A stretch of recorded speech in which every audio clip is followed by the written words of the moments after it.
اس video میں ہم لوگ فیض احمد فیض کے تعلق سے اہم سوال و جواب اس ویڈیو میں فیض احمد فیض کے تعلق سے اہم پوائنٹ سامنے رکھ رہی ہوں۔ فیض احمد فیض جو ہے 1912 عیسوی میں سیالکوٹ میں پیدا ہوئے اور ان کا انتقال 1984 عیسوی میں لاہور میں ہوا۔ عربی، فارسی اور انگریزی کی اعلیٰ تعلیم حاصل کی۔ ابتدا میں کالج میں لیکچرر مقرر ہوئے، بعد میں فوج کی ملازمت کی۔ 1936 عیسوی میں فیض احمد فیض ترقی پسند تحریک سے جڑ گئے اور کمیونسٹ پارٹی کے ممبر بن گئے اور سیاسی سرگرمیوں میں حصہ لینے لگے۔ فیض احمد فیض کو راولپنڈی کیس کے سلسلے میں 2 بار جیل جانا پڑا تھا۔ ان واقعات نے فیض کی رومانی شاعری میں سیاسی اور انقلابی رنگ بھر دیا۔ فیض نظم اور غزل دونوں پر یکساں قدرت رکھتے تھے۔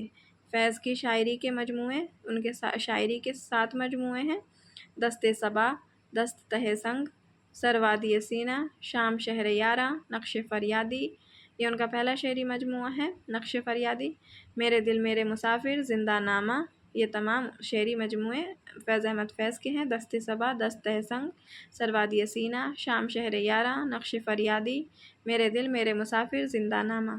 فیض کی غزل گوئی کی خصوصیت: فیض کی غزل گوئی کلاسیکی روایت کی پابندی اور رومانیت سے شروع ہوئی، آگے چل کر سیاسی اشاریت پسندی شامل ہو گئی۔ ان کی غزل گوئی کی چند خصوصیات: پہلا ہے ان کی خصوصیت غزل کی زبان و بیان۔ فیض غالب کے زبان سے بے حد متاثر تھے۔ انہوں نے خوبصورت اور معنی خیز ترکیبوں سے اپنی غزل میں وقار پیدا کیا۔ دوسری خصوصیت ہے تشبیہ اور پیکر۔ فیض کی غزل میں جگہ جگہ تشبیہوں کا کمال اور پیکروں کا جمال موجود ہے۔ تشبیہ اور پیکر ان کی غزل گوئی کی دوسری خصوصیت ہے۔ تیسری خصوصیت ہے صنعتیں۔ فیض فکر اور تجربے کے شاعر تھے۔ انہوں نے صنعتوں کو اپنے اسلوب کا مرکز نہیں بنایا۔ سیاسی مضامین: فیض نے ایک خاص سیاسی نظریے اول سے آخر تک اپنائے اور غزل کی تہہ در تہہ رمزیت میں سمونے کا خاموش کارنامہ انجام دیا۔ ان کے سیاسی مضامین تھے، ان کی غزلوں میں سیاسی مضامین ہیں اور صنعتیں، تشبیہ و پیکر اور زبان و بیان، یہ تمام ان کی غزل کی خصوصیت تھی۔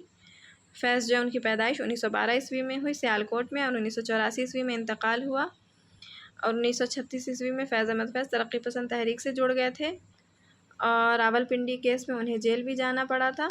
تو یہ ہمارے فیض احمد فیض کی غزل گوئی کی